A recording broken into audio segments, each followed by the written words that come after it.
Today I'm talking to Jeremy Bulloch. You might remember him as Boba Fett in the Star Wars, but you're also in Doctor Who as well and plenty of other things, but you've been acting since the age of 12, I understand.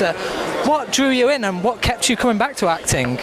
Well, I think I was sort of restless. I wanted to be a sort of prime minister or something silly like that. But I'm being starting at 12.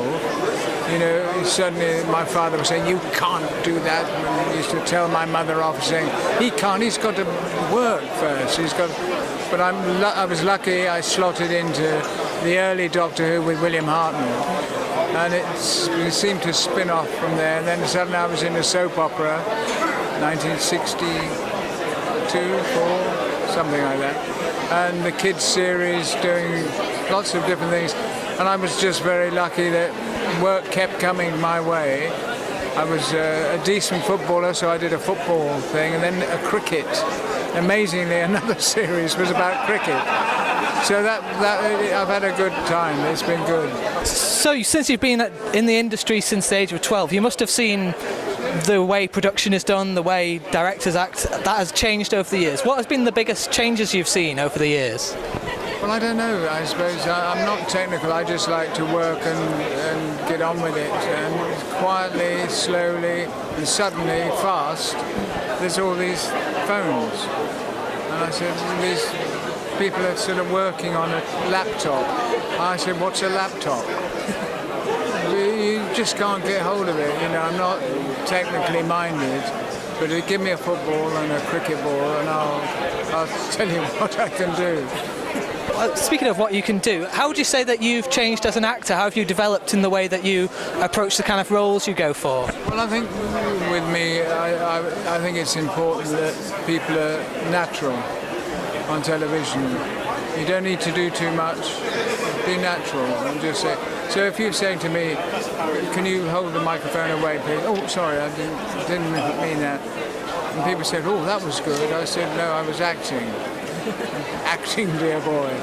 So the more realistic you are, the more a performance will come out somewhere. You mentioned before you worked on Doctor Who. You were also with William Hartnell and with Jon Pertwee. What was it like working with Jon Pertwee? Unfortunately, he has departed from us now. What were your memories of Jon Pertwee? Jon Pertwee was great fun because I was the archer, Hal the Archer with a bow and arrow. You know, and I remember him saying, "Oh, for goodness sake, don't hit me with a bow and arrow. My career will be over. Help, help."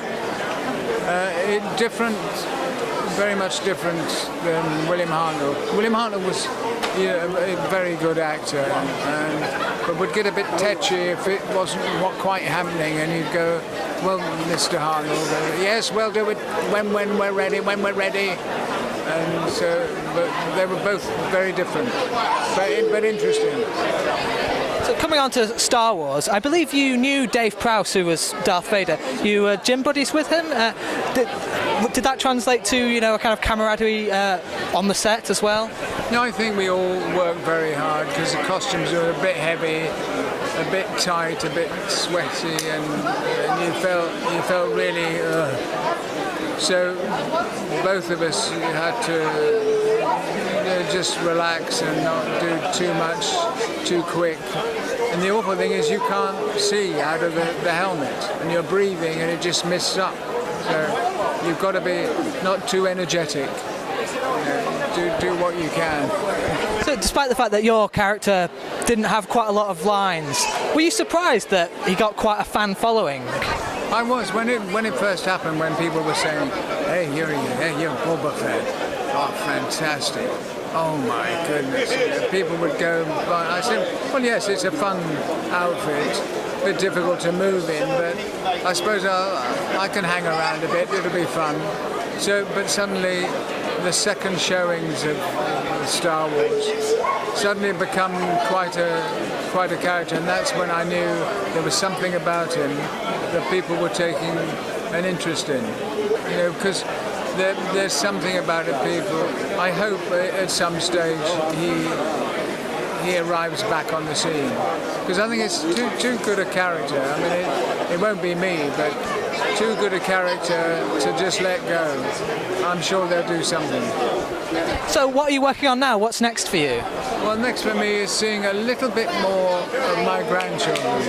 So we have 10 grandchildren, and yeah, blimey, and I miss that as well. But if you can do both, include them in things. Come on, we're going over here, going to see a funny game.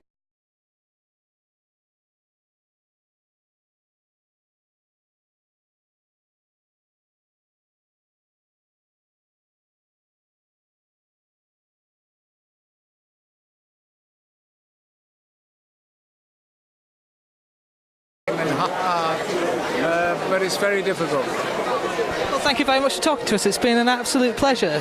Cheers. Cheers.